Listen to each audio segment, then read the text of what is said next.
Það byrður 4 sigur. Fyrsti leikurinn var algjörlega ykkar hlaða og annar á þeirra. Mætti segja að þessi hafi verið einhvers staðar á milli?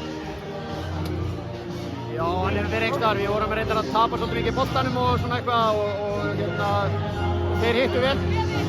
Þannig að það er klárlega ekki þeirra hraði samt að skora 84 stig. En það er 2-1. Svo skiptir ekki máli hvaða hraða ég spila á í þessu. Rosalega, það er vel svona ötur frammistaða hjá okkur í síðasta leik.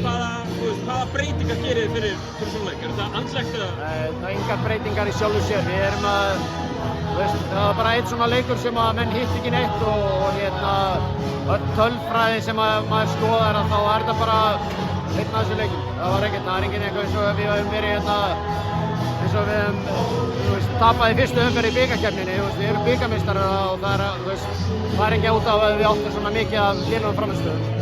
Innvíðið fer aftur í forsetahöllina núna. Hvað þurfa að gera til þess að ná í annan sigur þar eða ná í sigur þar?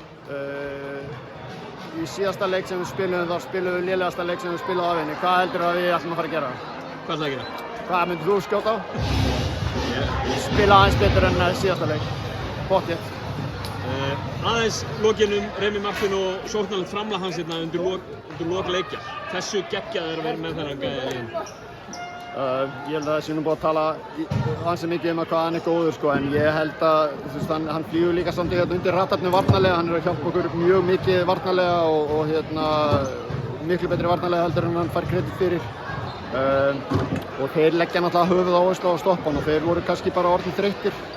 Þannig að hans sókn þreytti þá.